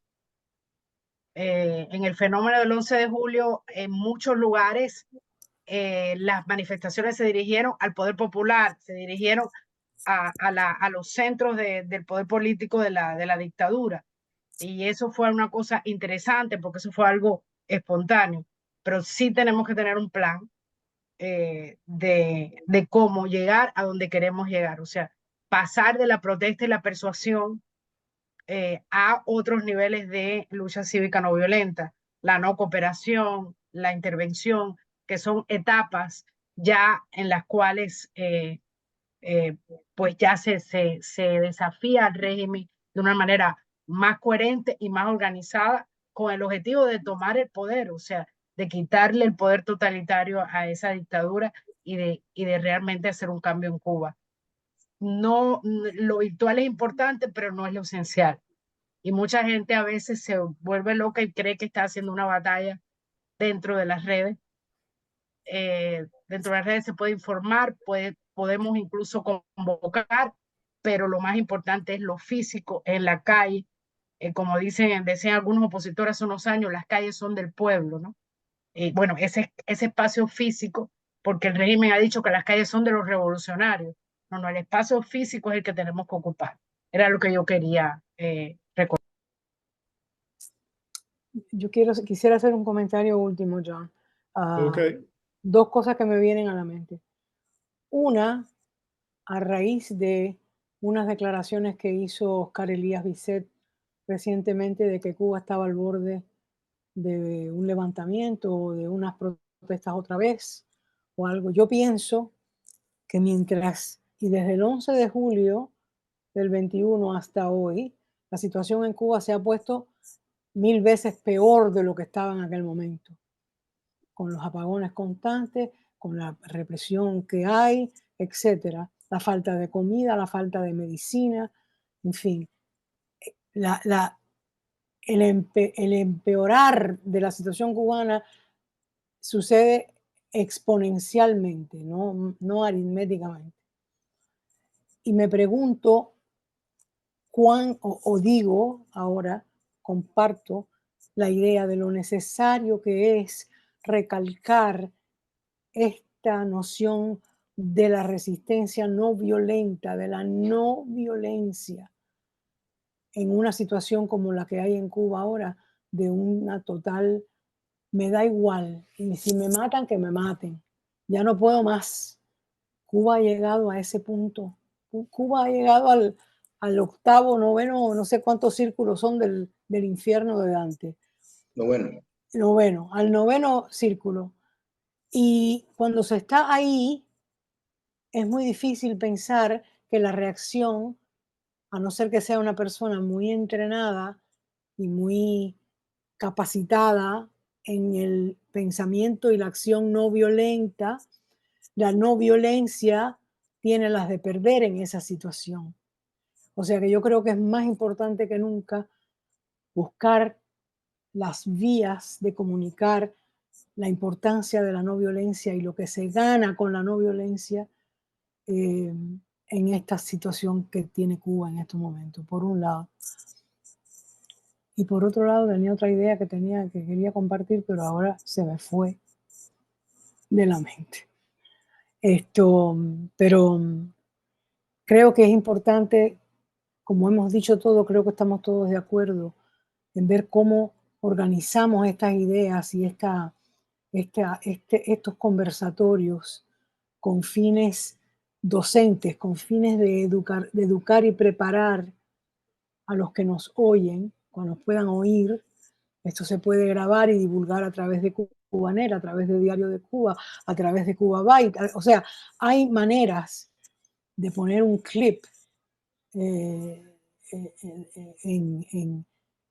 a través de esos periódicos que la gente tiene acceso, a través de Telegram y todo eso. Porque verdaderamente creo que estamos al borde el país está al borde de un abismo al cual el régimen lo ha llevado, y qué clase de explosión es la que viene. Se puede hablar de una explosión, entre comillas, no violenta, o estamos más allá de las posibilidades de eso. Y eso es lo que me preocupa y me temo. En fin. John, quiero resumir 2 palabritas nada más, si es posible. Ok. Yo voy a ser muy breve. Solo quiero decir algo. Mira, yo escuchaba a Eliana y como hoy en Cuba la oposición tiene que jugar su papel de oposición. Y lo más importante para una oposición en una dictadura comunista es entender qué mandato tiene la oposición. Para mí, en una dictadura comunista, el único mandato que tiene la oposición por parte del pueblo es devolverle la soberanía, devolverle la capacidad de decisión sobre su sociedad, sobre su país, sobre su vida. Y en eso, a veces, tenemos que trabajar mucho en la oposición porque, si bien tenemos ese mandato, tenemos también la obligación de encabezar, de comandar a la sociedad en esa línea de devolución de la soberanía y de los derechos y las libertades del pueblo. Ser oposición no quiere decir que yo mañana voy a ser gobierno. Ser oposición no quiere decir que yo voy a ser presidente.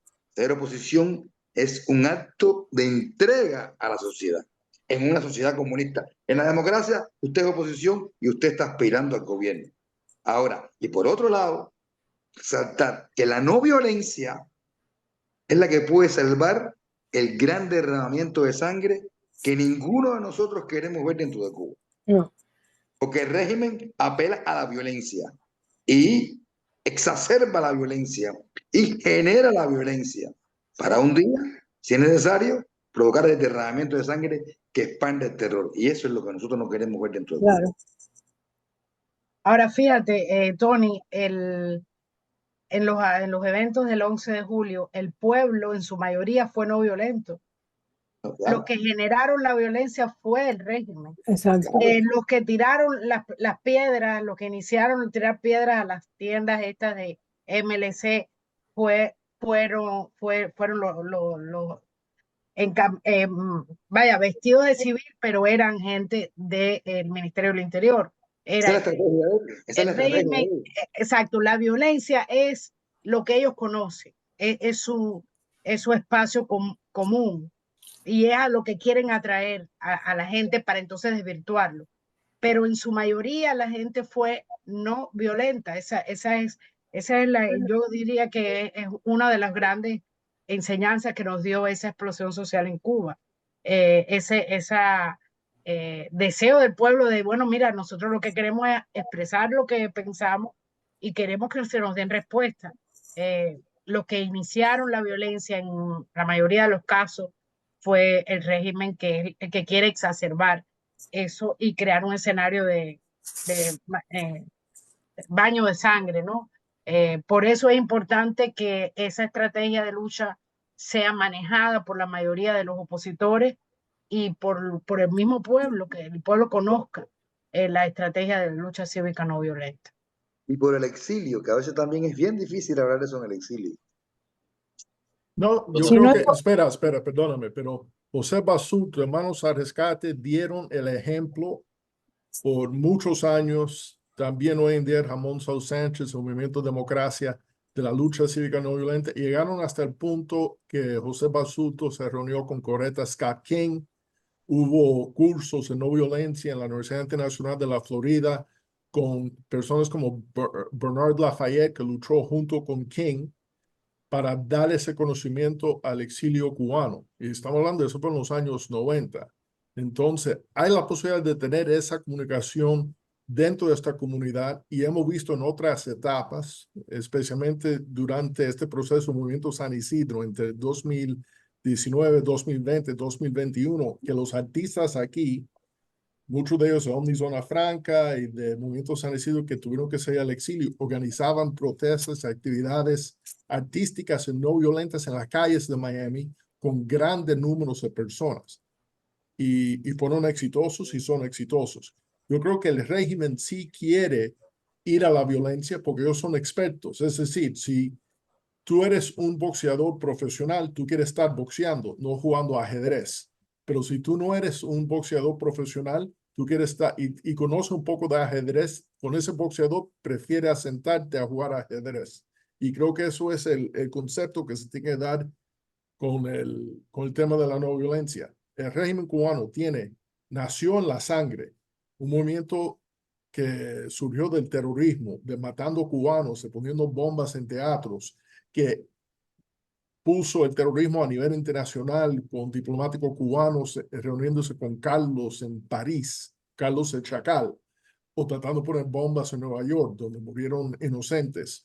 Y en Cuba, obviamente, el terror, los fusilamientos, los desaparecidos, los masacres, como el remolcador 13 de marzo, ellos son maestros de la violencia.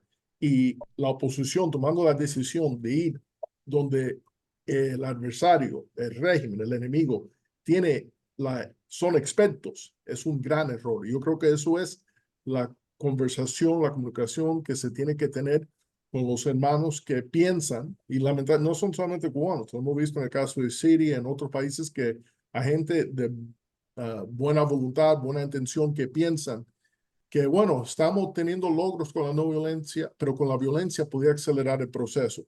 En el caso de Siria, contra Assad, hubo un movimiento cívico no violento que lo puso contra la pared, hasta el punto que parte del ejército de Siria se pasó a la oposición.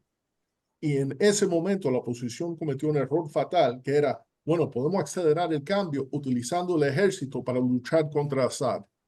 Y lo que terminó pasando era horrible. La lucha no violenta costó miles de vidas en la lucha contra Assad, pero cuando se pasó a una lucha violenta, en vez de ser 3.000 muertos, fueron 300.000 muertos y Assad consolidado en el poder. Exacto. La Habana sabe eso, Putin sabe eso, Maduro sabe eso, y nosotros tenemos que impartir ese conocimiento a nuestros compatriotas también. Sí, John, solo para acabar, cuando yo te decía exilio, yo no quiero decir que el exilio es violento. Básicamente, hoy en día el exilio es un exilio cívico, pero que muchas personas se han agotado en el tiempo y creen que la variante dentro de Cuba no puede seguir siendo la de resistir pacíficamente. Yo lo he visto, ellos creen que en Cuba la gente debe tener más acción.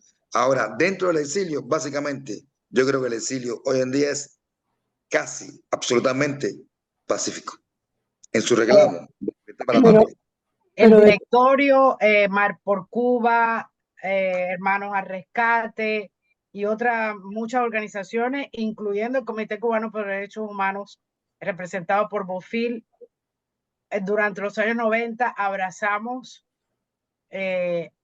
públicamente la lucha cívica no violenta, hicimos foros enormes sobre lucha cívica no violenta y se imprimieron materiales, se hizo conexión con el Albert Einstein Institute, se trajo a Gene Sharp aquí para dar conferencias y foros. O sea, se hizo un trabajo bastante profundo a nivel del exilio para que el exilio pudiera entender que la lucha cívica no violenta no es simplemente pacifismo, no es no hacer nada. Por el contrario, es precisamente activar las fuerzas vivas de una sociedad para dispararle directamente a los pilares del poder. O sea, para remover esos pilares del poder totalitario. Y yo creo que fuimos muy exitosos durante ese tiempo promoviendo esas ideas y creo que fue también un elemento que ayudó a la oposición dentro de Cuba en cuanto a pensamiento, en cuanto a información de lo que es la vía cívica no violenta. Pero sí, hay gente en el exilio. El exilio es heterogéneo y hay personas que piensan de la manera que quieran y tienen el derecho a pensar lo que Yo voy a quieran. cambiar la Bueno, frase espera, de exilio. perdóname, pero ya tenemos que parar. No, Vamos por 2 solo una horas. sola aclaración. Voy a Vámonos cambiar a la tomar un frase de cortadito exilio. ahí al Versalles. No, pero voy a cambiar la frase de exilio antes que terminemos Ok, por la frase redes sociales, que hay una gran diferencia entre las dos cosas. perfecto. Bueno, con eso me están diciendo TikTok. So, con eso digo gracias a todos por esta reflexión sobre la resistencia no violenta de los cubanos contra la dictadura castrista en el Día Internacional de la No Violencia, el cumpleaños de Mohandas Gandhi, que creo que hemos aprovechado este tiempo y vamos a seguir. Gracias. Gracias a Thank you, todos. John. Gusto estar con todos Igual, hasta luego. y seguir